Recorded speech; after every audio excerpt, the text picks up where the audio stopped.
Hey, welcome back. I hadn't planned on talking about resilience today, but I believe that it is such an important topic and it's something that I have gotten fairly good at building over the years. So I want to share some of that with you. But first, what is resilience? It is the capacity to withstand or recover quickly from difficult situations. It's the ability to adapt to stressors, to bounce back, if you will, after hard times. And while many people think of this more of a personality trait, like being a strong person, it's actually something that you can build over time. I believe that we all have the ability to overcome adversity and build resilience. And in our perimenopausal years, it's incredibly important to build this muscle, if you will, because between the loss and erratic fluctuation of hormones in this stage of life and all the things that we have to deal with, we are less able to handle stress.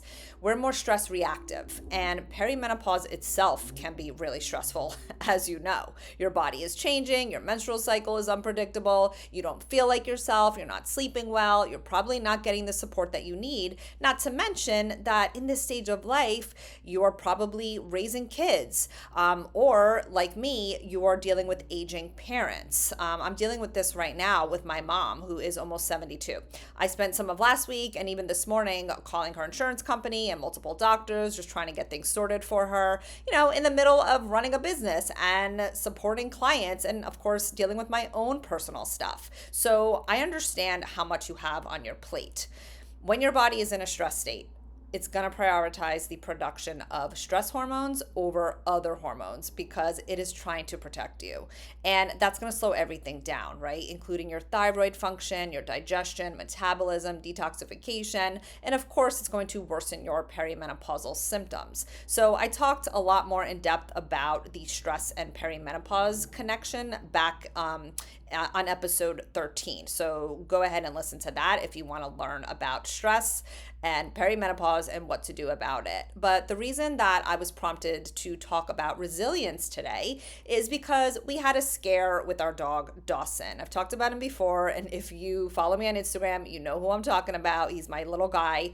And like many of you, who are pet parents, you know how scary and awful it can be when they're sick or they're in pain. You just feel totally helpless and you want to do everything that you can to make them feel better as soon as humanly possible. So to give you a little bit of background, about a week or so ago, I was walking Dawson on one of our many walks, and about midway through our walk, he started to slow down and he just wasn't walking normally. And I thought, oh, that's kind of weird. But I didn't think much of it. Came back inside. He was just very fatigued. He didn't want to drink anything or eat for the rest of the day. And I thought to myself, all right, maybe he's got an upset stomach. I'll just keep an eye on him and then I will call the vet tomorrow if things don't get better.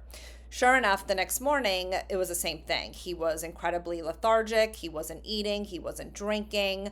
And then when we tried to take him out for a walk, he stood up and his hind legs gave out. So he fell and he couldn't get back up. So as you can imagine, it scared the hell out of Mike and I. So we rushed him to the nearest animal hospital, and about 5 long hours later, they said that he may have IBDD, and that's intervertebral disc disease. Essentially, it is disc degeneration, which happens in humans, but it also happens in dogs, and it's super common with certain breeds.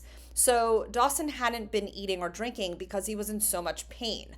And the vet told us that the severity and the type of disc injury can vary widely from just mild pain or discomfort all the way to paralysis. Mike and I just looked at each other in defeat. Our hearts just sank.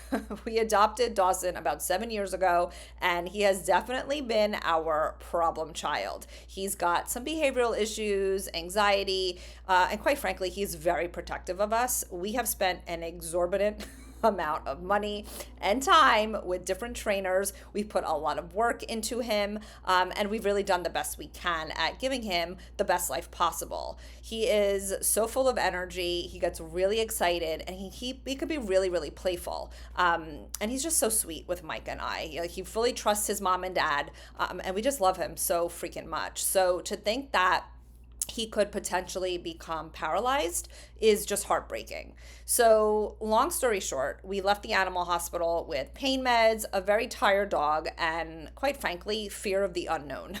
But I am not somebody who tends to stay in that place of panic, worry, and thinking of all the what ifs or worst case scenarios. Instead, I chose to take action and researched the hell out of IVDD in dogs to better understand it. And now we have a plan in place. And today we are very hopeful. He had a really good weekend, and we're already seeing some improvements on what we anticipate to be a very long journey. However, we're prepared and we're ready to do whatever it takes to get him feeling good again.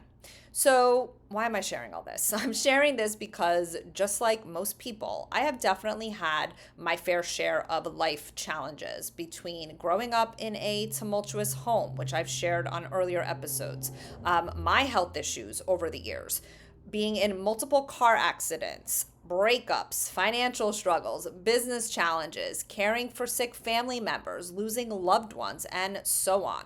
These are things that shape us. With all those life challenges, what I've learned is to be less reactive, put one foot in front of the other. And because of that, I have built a hell of a lot of resilience.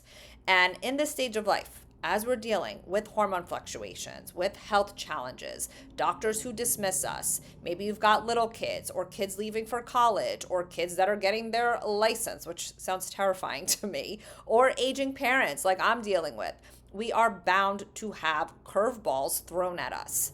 So the question becomes, how are you going to handle it? Are you going to choose to freak out, or are you going to choose to breathe and take one step forward? Are you going to figure it out alone, or are you going to humble yourself and ask for help and support from others? Are you going to choose to neglect yourself in these hard times, or are you going to choose to take care of yourself knowing that will help you better care for others? We get to decide. And with all that happened with Dawson, I chose to take one step forward, ask for help, and care for myself in the process.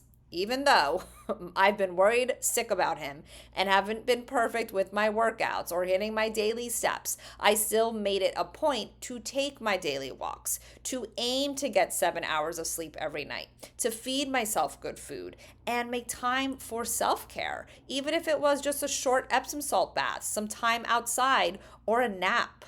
So, when life throws a curveball or two at you, here are some things that I recommend. Connect with people who can help you. Be open to receiving support and help. Don't try to do it alone or let your ego get in the way thinking that you can handle it. The whole "I'm fine" line is bullshit. Take action. One step in front of the other. Make a decision and do something. Be kind to yourself. Give yourself some grace. Take a bath, go for a walk outside, get coffee with a friend, anything to make yourself feel good. Stay hopeful versus think about the worst case scenario. Worrying does absolutely nothing to improve a situation, but it does add more stress to your body. So, which one are you going to choose? If you need to grieve, allow yourself to grieve. We're at the age when people around us may die. That is the harsh reality. We lost a family member earlier this year, and it was a shock to all of us. Her daughters are in their perimenopausal years with kids of their own, and it has really been such a loss. So don't rush the grieving process. Be patient with yourself. Allow yourself to feel those emotions, but again, seek support because it's okay to ask for help. In fact, we need it. That said, please move away from a victim mentality. This can be so destructive. And this is when you think that something bad always happens to you. You've got all this bad luck, or others are always out to get you. This is a learned behavior that you can change. I know it's not easy, but you can change it.